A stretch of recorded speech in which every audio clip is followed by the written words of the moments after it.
They don't care that you can lose how many trillions of dollars from the Pentagon. You don't care that the logic of 9/11 makes absolutely no sense, but you accept it. It's the official report. You trust your government. And these people are not your friends. You are cattle to them. You are sheep. You are nothing more than a commodity, a cog in the machine. The Matrix makes sense. And the message has been coming to you for years in different books, different films. The message has been coming to you. But you keep drinking that fluoride, man. Keep dumbing yourself down. You know, it was Socrates that said, "Be the change you wish to see in the world." And it is a creed I absolutely want to live by more than I do. I've got so many things that I have to get done in such a short time, and we all do. But you do that 9 to 5, if you're lucky, only 9 to 5, that 40 hours a week, so you can save up a little money, retire, and then live on 40% of what you were making. Most of your life went to making someone else rich. What else can you do? I don't know. There's got to be another system. I mean, humanity, even if you only believe we've been on this planet for only 6,000 years, which I think is ridiculous. Even if the system is still all of them. Because if it were not for the graciousness and the love of a certain group of elders at Leech Lake, I really don't know where we would have wound up. I really don't. I mean, I got to go tap trees for sap to make maple syrup.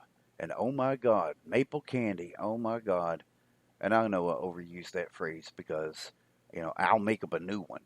But oh, that's some addictive stuff. I tell you, coffee has nothing on the rush you get from maple candy. Take a canoe out into the water and go ricing with these knockers, which you literally bend the stalks over the canoe and you knock the wild rice off. And see, that's part of the creation story of the Ojibwe. They were told, when they were, that they would find and make their home on a place where food grows on the water. I mean, what kind of faith do these people have when they're told their food will grow on the water? And so it's like the Exodus. If it's okay for the Bible, that people could go and say, oh, do. Well, the Red Sea splits here. Did I say Red Sea? Does it really matter? Just the fact that a group of people could show up by a huge body of water, and even if it was scientifically explained that the wind, as seems to be one of the most popular theories, split, divided this water for them to cross, and there has actually been evidence to show that out in the middle, you know, of this huge body of water, there are pieces of chariots. Yeah, of course, there are things that lead to indicate that stories from the Bible may be true. Biblical archaeology is a huge passion of mine, but I lay no claim to one religion in particular, one belief system, I should say. Religion, spirituality is where it's at.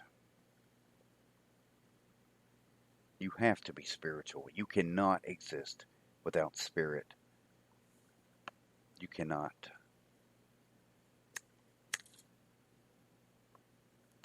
But again, the faith that drove these people to the land of, 10,000 lakes, although there are more than 10,000, to find food growing on the water.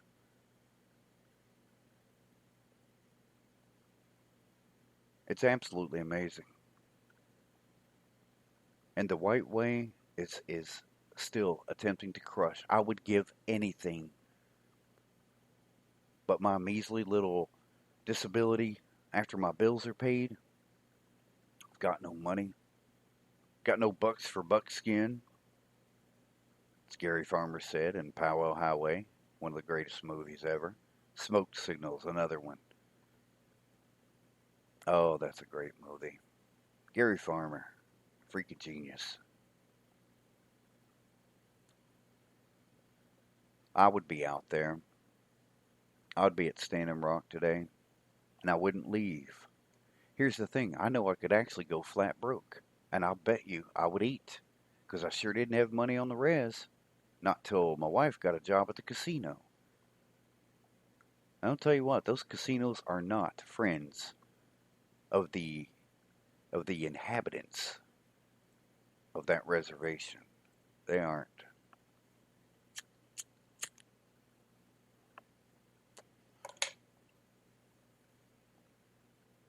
But yes, I would be out there.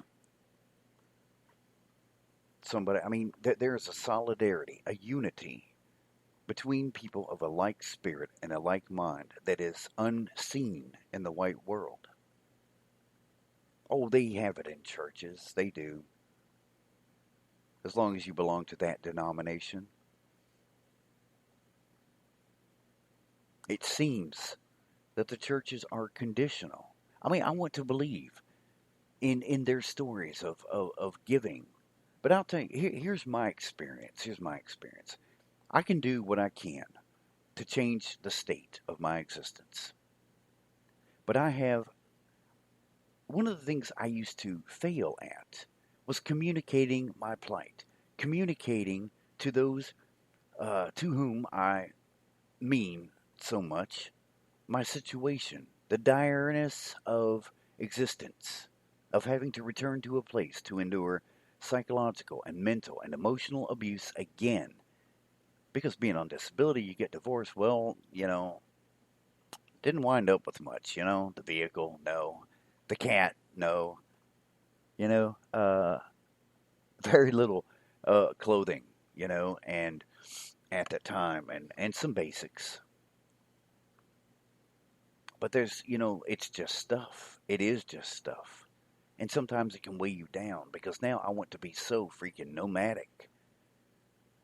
But I entered a photo contest and I bought this '95 Buick for $1,000. Of course, it's breaking down, alive and well on that reservation. Absolutely, on principles of light, and that's not just photography.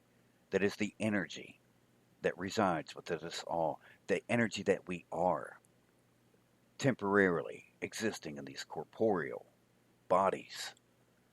You got to learn to see beyond your own eyes. There is an entire universe at your fingertips. Past, present, and future are all one. You can literally pull yourself. You can pull the destination to you. And tonight is the beginning of mine. Tonight, at my time, it is 12:30 a.m. And this is the beginning hour that I will attempt to bring the destination to which I want to exist. Part of that is Minnesota. Part of that I definitely want to go back to Minnesota. There's some harsh winters there though. Very harsh. And it's not even as bad as other people, there have talked about in Canada.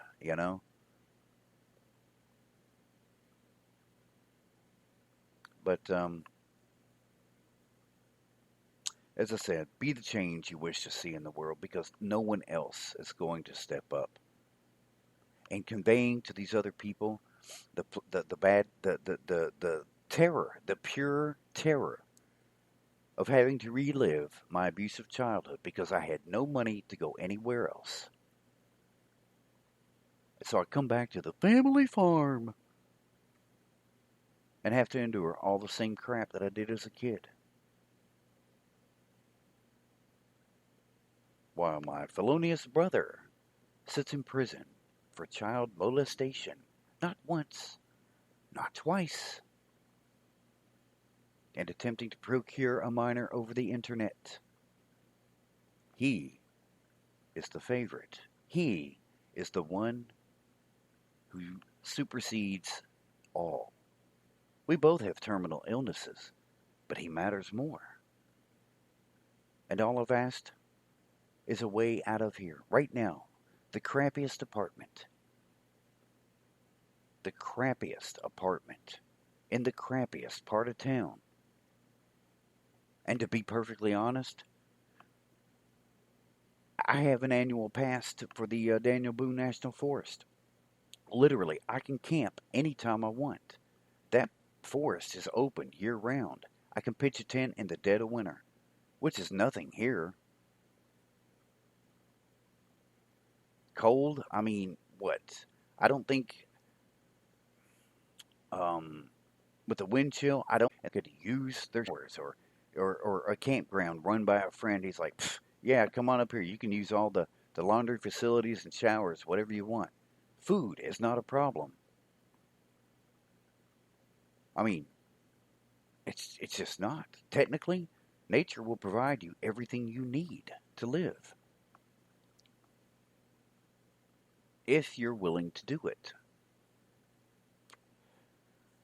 But again, if any of my friends listen to this, and I'm saying my friends on Facebook especially, because I keep uploading, and don't so far, Reba Magnolia, bless her heart, has been the only one to even like any activity I've done on Spreaker.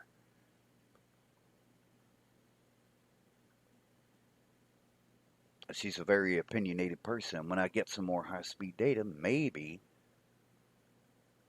she'll. Because see, when I have high speed data, I can take Skype calls and I can take, do interviews and things. But that data doesn't last forever.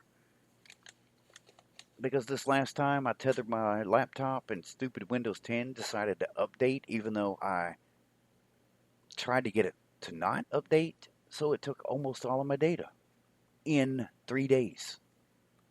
Actually, in a couple hours that it updated.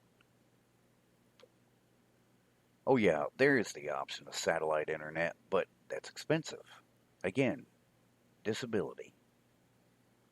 Cable doesn't run out here. And I'm only 11 miles out of town. But anyway, when I try to communicate to my friends what I need, because it was suicide, the concept of suicide is not alien to me. In fact, it is a daily thought process. Because the things I used to hold on to. Now, I know you can't place your happiness or the core of your happiness outside of yourself. You're not supposed to. I think Socrates even said that. Cannot place your happiness in the hands, or maybe it was Rumi. I don't know. But anyway, but I can't help. I can't help who I love. And I have had some very, very alluring situations that anybody whose heart does not lead them would take. They would take these opportunities. But it's not conducive to the spirit. It's not conducive to the self. And it is a long and lonely road. But these things, to which I hold, that I will not give up. These things,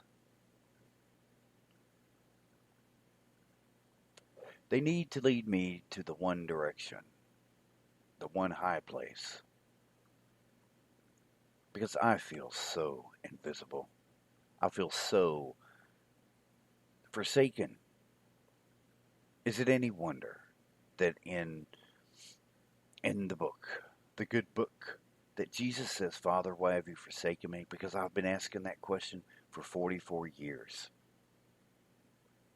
And it got a little worse. Next month, my mom will have been gone for 1 year. Just 5 days before her birthday.